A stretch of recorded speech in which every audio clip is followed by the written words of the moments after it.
There are really two types of knowledge that you have as a speaker. There's the knowledge of your topic. That's your domain expertise. Does anybody know what an expert in apples is called? And I'm not talking about the Genius bar at the back of the Apple store. Okay, a pomologist is an expert in apples.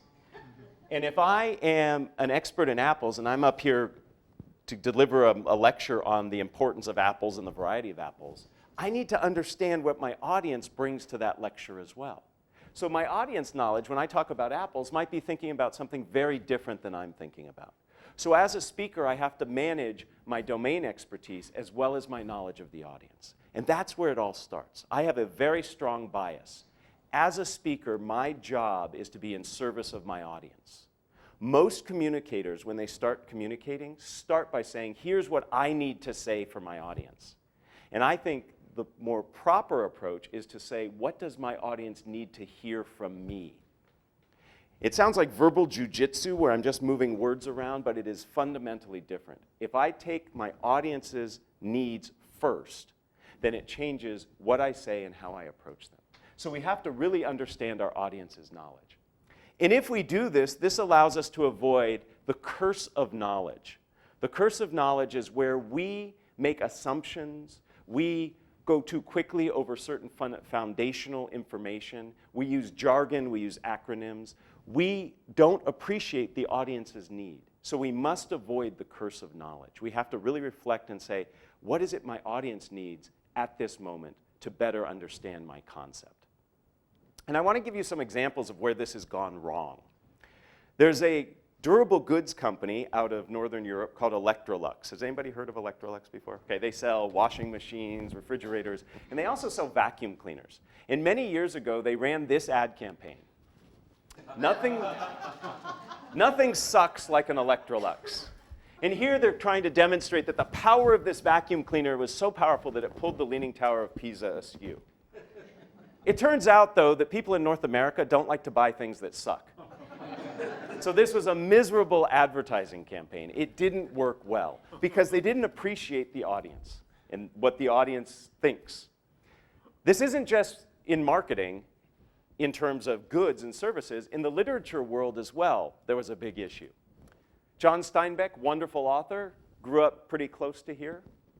When his book, The Grapes of Wrath, was translated for the Japanese market, they mistranslated it, and the book didn't sell at all. Rather than The Grapes of Wrath, it was sold as Angry Raisins, and nobody bought the book. Again, getting the right message to the right audience is what you need to do as an effective communicator. I want to give you an example of when this worked well. Are any of you from Texas? A couple of you, excellent. So validate what I'm saying. How many of you have visited Texas?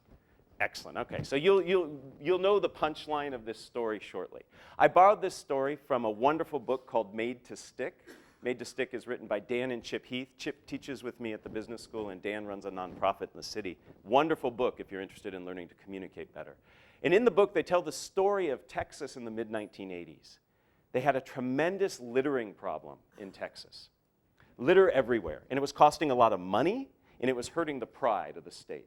So they invested in this ad campaign. Some of us are old enough to remember this in this room. You remember the name of this guy? Woodsy the Owl, that's right. Give a hoot, don't pollute. He and Smokey the Bear came out around the same time, but Smokey clearly dominated. Okay? So give a hoot, don't pollute. They invested in this public service campaign.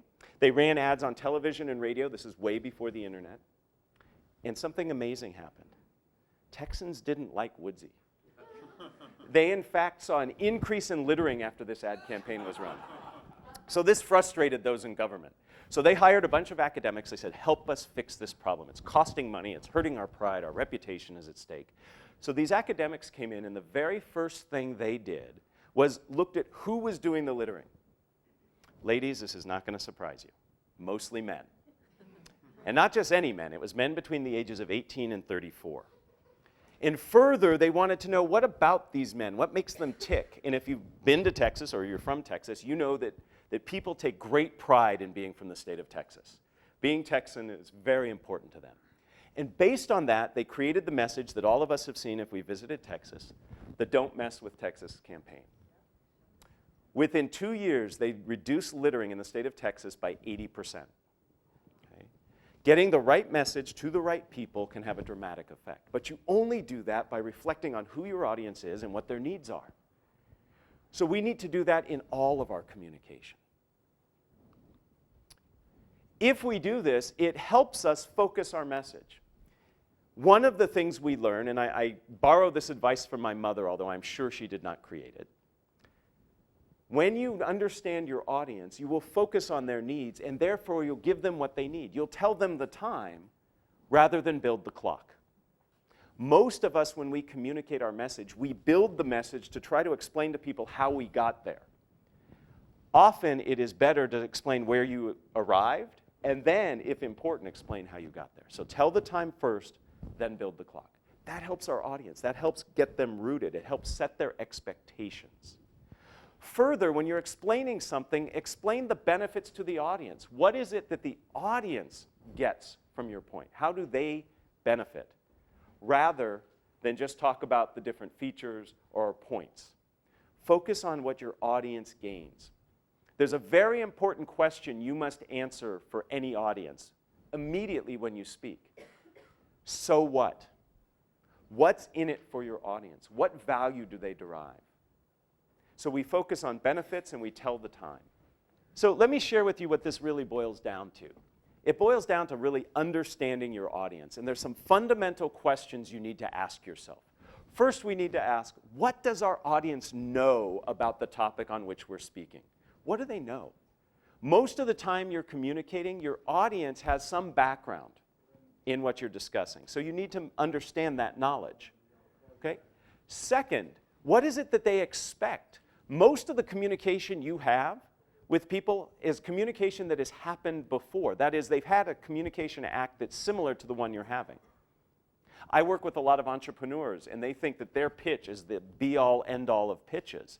And it might be really good, but the people they're pitching to have heard lots and lots of other pitches. So you have to think about what expectations do they bring to that interaction? And how do I conform to those expectations or deviate from them?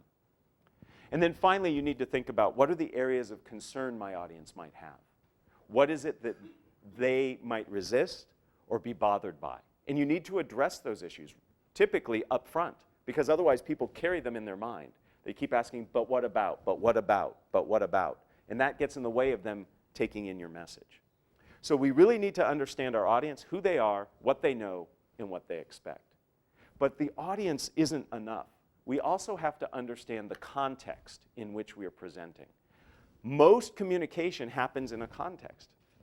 I know that today, many of you are going to hear many presentations, not just mine. And that influences what I do and how I think about what I need to say. I might want to link some of the things I'm saying to things you might hear later on. You might be coming, now this morning this isn't the case, but you might be giving a presentation where people are coming to you after hearing other presentations. So you need to think of your presentation as it fits into the life of your audience. So the timing is important. The length of your presentation is important. So we need to think of these factors because they influence the experience of your audience. When we create presentations or write documents, we see them as these narrow, isolated events. But in fact, for our audience, they're part of a longer continuum.